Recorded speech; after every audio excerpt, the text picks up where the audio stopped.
رسول پاک صلی اللہ علیہ وسلم احساس والے نبی ہیں، اور احساس حضور نے امت کا کیا، احساس والی زندگی گزاری، ہر لمحہ محبوب پریشان رہے۔ یہ تھوڑا عرصہ پہلے ڈاکٹر ہارون صاحب مسلمان ہوئے ہیں، اور ابھی انہوں نے 2-3 کتابوں کا انگریزی میں ترجمہ کیا ہے، اور بھی کچھ کتابوں پہ وہ کام کر رہے ہیں۔ ہالینڈ کے رہنے والے ڈاکٹر صاحب ہیں۔ توجہ ہے میری بات پر آپ عزیزوں؟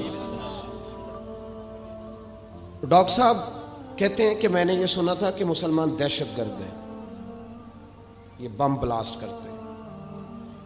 تو میں جہاں لفظ اسلام آتا تھا وہاں سے میں تھوڑا بچ جاتا تھا، پیچھے ہٹ جاتا تھا، لیکن میرے مزاج کے اندر یہ بات شامل تھی کہ میرے اندر اللہ نے بڑا انسانیت کا جذبہ رکھا ہوا تھا۔ تو میں ایک تنظیم قائم کر رہا تھا، میرا خیال تھا کہ ایک ایسی جماعت بناؤں کہ جو پوری دنیا کے اندر اسلام، توجہ ہے میرے عزیزوں کی، کہتے میرا خیال تھا ایسی جماعت قائم کروں کہ جو پوری دنیا میں لوگوں کی خدمت کرے اور بغیر امتیاز کے کرے، اسلام والوں کی بھی اور غیر مسلموں کی بھی۔ لیکن مجھے بڑا دھچکا رہتا تھا کہ مسلمان سخت گیر قوم ہے۔ میں نے بہت ساری جماعتوں کا منشور اور دستور منگایا، اور میں نے کہا میں اپنی جماعت کا دستور لکھوں گا تو پہلے ذرا سارا میں مطالعہ کر لوں۔ ڈاکٹروں کا ٹیبل ہوتا ہے، اس کے اوپر شیشہ لگا ہوتا ہے، نیچے وہ جو چیز ضروری ہوتی ہے وہ رکھ لیتے۔ کہتے ہیں کہ مصر کے مولانا صاحب آئے ہوئے تھے ہالینڈ کے دورے پر، اچھی انگریزی جانتے تھے، تو کسی وجہ سے علیل ہو گئے۔ میرے پاس وہ آئے اور انہوں نے دیکھا کہ میں انسانی حقوق پر کچھ لکھ رہا ہوں، کام کر رہا ہوں، تو وہ دیکھ کر کے مجھے کہنے لگے کہ ڈاکٹر صاحب آپ کوئی تنظیم قائم کر رہے ہیں؟ میں نے کہا ہاں۔ تو کہتے انہوں نے ہلکا سا ٹچ دیا، زور نہیں دیا، اور ویسے بھی جو ہلکی بات ہوتی ہے وہ ذرا دل میں جلدی بیٹھ جاتی ہے۔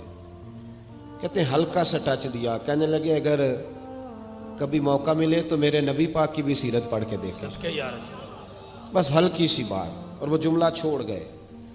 اعلیٰ حضرت فاضل بریلوی علیہ رحمہ نے لکھا ہے ضروری نہیں کہ تم جو کہہ رہے ہو وہ منوا کے اٹھو، لیکن میسج ضرور چھوڑ دیا کرو۔ جب انسان کے ذہن میں بات ہوتی ہے یہاں سٹاک ہوتا ہے جب بات کا، تو جب وہ کام کرنے لگتا ہے تو ایک دفعہ وہ بات سامنے ضرور آتی ہے، کہہ دیا کرو۔ انہوں نے کہہ دیا کہ ڈاکٹر صاحب ایک دفعہ حضور کی سیرت بھی پڑھ لیں۔ کہتے ہیں میرے ذہن میں بات بیٹھ گئی، مصروف آدمی تھا، زیادہ تو نہیں میں مطالعہ کر سکتا تھا، لیکن میں ایک دن 10 منٹ گھر میں ملے تھے تو میں کمپیوٹر پہ بیٹھا، اور میں نے کہا کہ انگریزی میں جو کتابیں حضور سید عالم صلی اللہ علیہ وسلم کی سیرت کی ہیں ان کو ذرا دیکھتا ہوں۔ تو فرماتے ہیں کہ میں نے نیٹ پہ سرچ کیا، پہلی حدیث آئی اور میں کلمہ پڑھ کے مسلمان ہو گیا۔ حدیث کہاں ہے؟ سبل الہدی والرشاد میں بھی ہے، کنز العمال میں بھی ہے، مسند احمد میں بھی ہے، ابن اسحاق میں بھی ہے، ابن اشام میں بھی ہے، اور شاید سیرت کی تمام کتابوں میں آپ کو روایت مل جائے۔ نبی پاک صلی اللہ تعالی علیہ وسلم کی حدیث اور روایت کرتے ہیں حضرت سلمان فارسی رضی اللہ تعالیٰ عنہ، اور ساتھ ہیں سیدنا بلال حبشی رضی اللہ تعالیٰ عنہ۔ فرماتے ہیں ہم گھر سے نکلے، حضور نے فرمایا ذرا جلدی چلو ایک ضروری کام ہے۔ فرماتے ہیں بڑی تیزی کے ساتھ آج روٹین سے ہٹ کر محبوب نے تیز تیز قدم مبارک اٹھائے، تیز تیز، اور فرماتے ہیں ایک گلی ہم نے کراس کی، دوسری گلی میں جو پہنچے تو پھٹے پرانے کپڑے، سادی سی بی بی، اور حالت بتاتی تھی کہ بیچاری کسی غریب گھر کی ہے۔ وہ سڑک پہ کھڑی تھی اور رو رہی تھی۔ میرے کریم رسول نے فرمایا بلال اسے پوچھو کیا مسئلہ ہے، کیوں روتی ہے؟ تو حضرت سلمان عرض کرتے ہیں میں نے کہا حضور میں پوچھ لیتا ہوں، آپ جائیے، کام بڑا ضروری ہے جو نکلیں، میں معلومات کرتا ہوں۔ تو محبوب نے فرمایا نہیں، اس کے آنسو پوچھنے سے ضروری کوئی کام بھی نہیں، پہلے اس کی داد رسی ہوگی، اسے پہلے پوچھا جائے گا۔ روتے نہیں رہتے لوگ گھروں میں، لوگ گزر نہیں جاتے چپ کر کے؟ کتنے لوگ تڑپتے، کون احساس کرتا ہے؟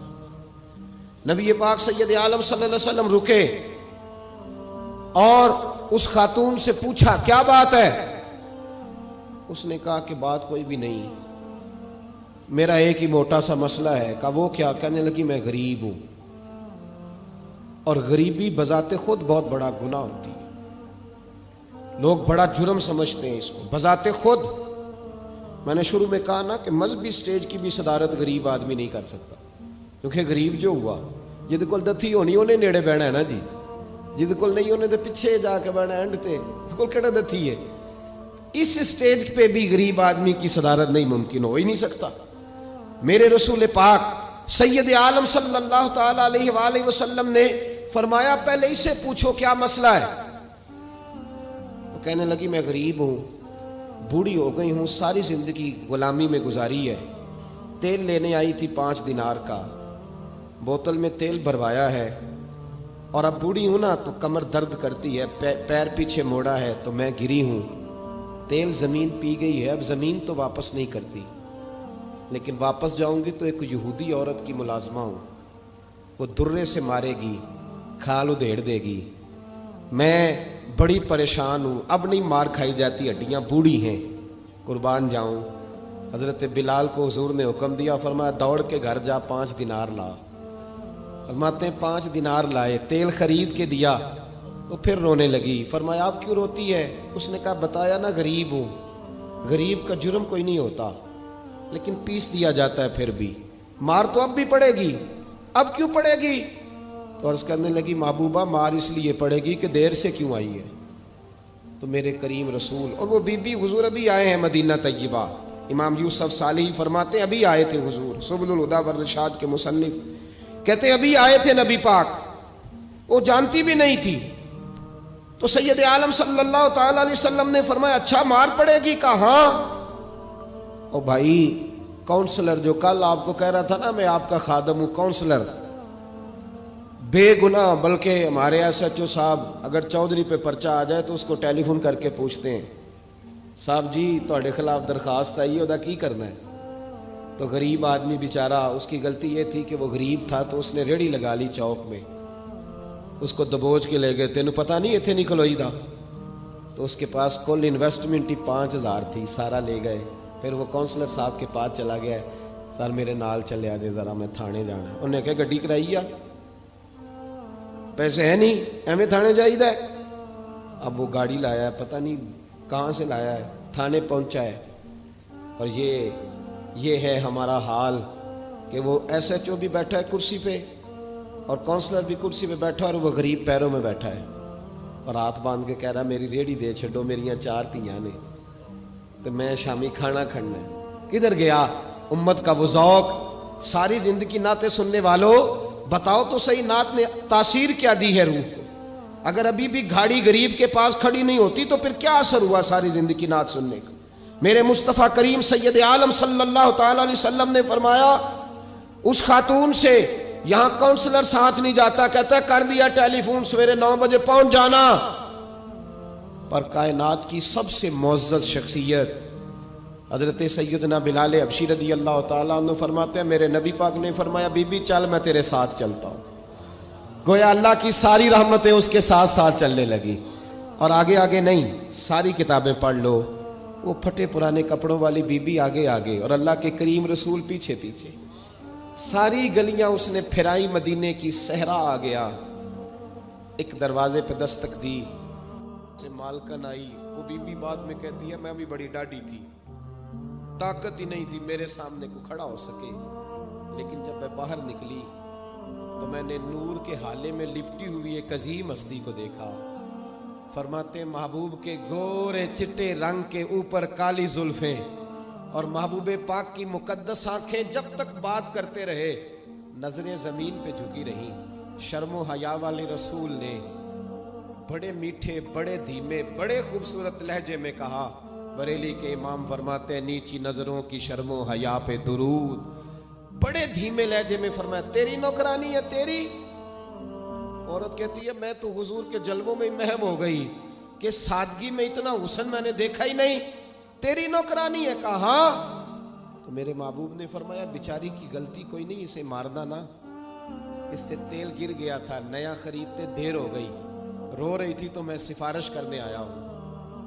وہ خاتون کہتی ہے کسی کی نہیں مانی تھی، پر محبوب کے جملوں میں تاثیر اتنی تھی، ککھ سواد نہیں مشری اندر، اساں کھنڈا بھی چکھ ڈٹھیاں، انہاں ساریاں شیواں نالوں گلاں سجن دیاں مٹھیاں، فرماتے ہیں نبی پاک صلی اللہ تعالی علیہ وآلہ وسلم نے فرمایا کچھ نہ کہنا.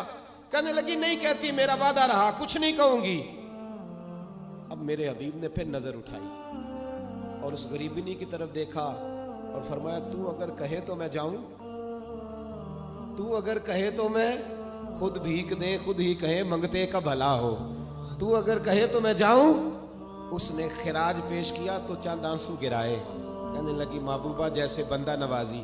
حضور نے رخ پھیرا تو حضرت بلال کہتے ہیں میں پیچھے رہ گیا تو وہ دونوں بیویاں دوڑ کے میرے پاس آئیں. کہنے لگی بتا تو صحیح ہے کون، یہ بتا تو صحیح کون تھے. تو حضرت بلال کہنے لگی تم نہیں جانتے. جناب بلال فرمانے لگے یہی تو ہیں جنہیں اللہ نے سچا رسول بنا کے بھیجا ہے.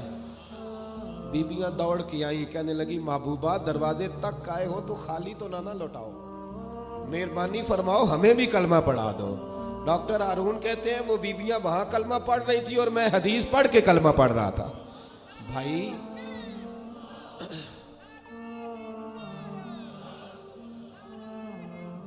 اگر دولت احساس ہے نا پھر تو زندہ ہے.